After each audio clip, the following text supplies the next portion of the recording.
Thanks for joining us today. Just a quick reminder before we get started.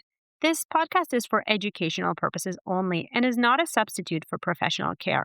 If you are in immediate danger or at risk of harming yourself or someone else, please call your local emergency number or contact a crisis line right now.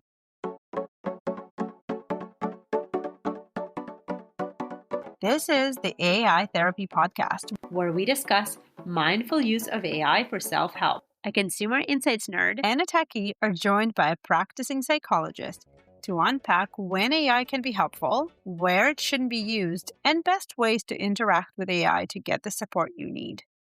AI Therapy Podcast, practical tools, real talk, and a mindful take on technology. This week, we're talking about something that doesn't come up nearly enough when people use AI for mental health support, yet arguably one of the most important topics: privacy and consent. Yeah, I agree.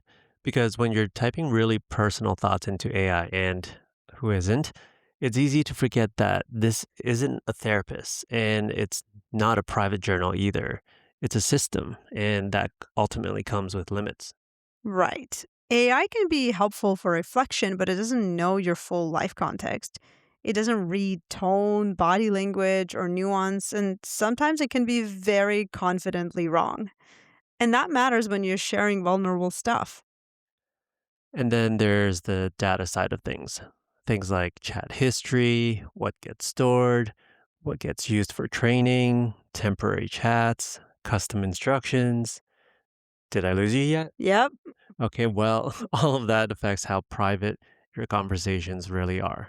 I was chatting with ChatGPT about this topic, and I want to talk about some of the top risks and privacy considerations that were brought up. And sorry, Harry, so this Yeah. is directly from ChatGPT. Yes, this Okay. is our chat.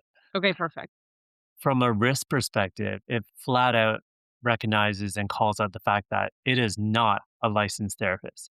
It could give guidance, but cannot diagnose, treat, or recognize nuances the way that a human can.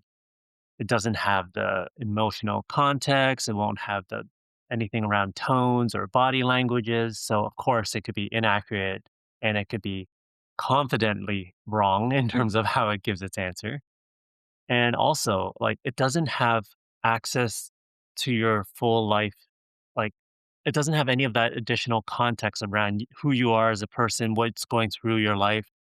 It only knows what you've provided or you've typed into that chat box, for instance. Right. And I guess what you said about body language is so important, right? Because body language tells us so much Hmm. versus all of that gets lost in a text to text interaction. Right. Like, am I saying something with sarcasm? Right. Am I Right. screaming it out Oh, loud? yeah. And Nobody knows. Yeah, that's actually such a good example. Sarcasm or your tone of voice. Yeah. Right.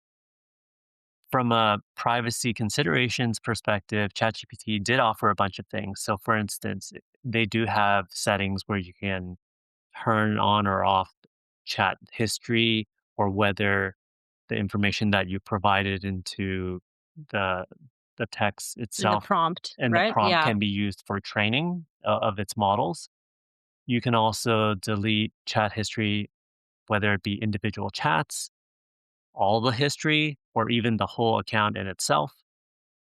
There's this thing around temporary chat, which is relatively new.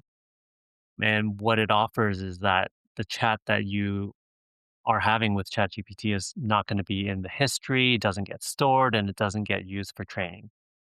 So, yes, and maybe this is like an unpopular opinion or I would be shunned upon in a privacy and risks world. But like this feels like so counterproductive. Like if I'm trying to build this like contextual background with AI and every time I come back to it, I don't want to read. It's like, going to a new therapist every time and retelling its new life story, right? Like it just feels like I would hate to have to do that or have a temporary chat or like not having it, have my Right. history. What do you guys think about that? I mean, it really depends. There are workarounds, and all of this is a bit of a trade off. As we sort of communicated up until now, the more context you provide, the better and more personal process and more useful those exercises can be. And the better AI can facilitate its exploration with you. On the other hand, of course, the more you share, the more privacy risks you are created. So it's a bit of a trade-off here. So yes, in ideal world, you wouldn't save any sessions and you wouldn't even register an account, for example, or however your chat works, but you would be provided information every time. But on the other hand, yeah, I mean, these are very realistic limitations you're bringing up, Masha, because you do want AI to know about you and you don't want to reproduce the context every time. Right. Okay, and here's my 2 cents on that too. So, I mean, ultimately, you're trading convenience with potential privacy considerations, right? So it's really down to you knowing what you're giving up in order to have this convenience of it knowing exactly you chatted about before and not having to repeat that over again. Now, there's another feature that was brought up that I looked at, which is around exporting your data. So you could use it, I guess, as a workaround to this whole scenario you just brought up, Masha. You could export your data, clear things out, and then the next time you want to have a chat, import all that data so it has it all, and then continue that conversation each and every time. It's a bit of a hack, and I guess not the most fun to do it every time, but it's possible. If you want to, I guess. Yeah. Right. Fair. Fair. So, in less technical terms, if I understand correctly, when you say export and import, it's basically you either copy and paste your chat interactions from the client and put them, let's say, in a Word or Notepad document, and then you upload the document next time you are using the exercise or something like that. Something like that. So you don't have to copy and paste. I think they have a built-in export function. So it basically will spit out everything you've had in that conversation into a file for you. You have it on your computer. And then the next time you want to start a chat, you can you can re-upload that file in and then continue your conversation from there. Okay, okay, makes perfect sense to me. Yeah. Yeah. And the Mhm. last thing that was mentioned was around the ability to customize what kind of instructions and memory information that AI would have on you. So you can turn that on and off to have it retain as much or as little personal preferences of yours that you'd like. Okay, this is super helpful. Okay, this was short and sweet. Hopefully, you found it helpful. We have been getting questions from some of you about privacy and consent, so we wanted to cover that. So here you are.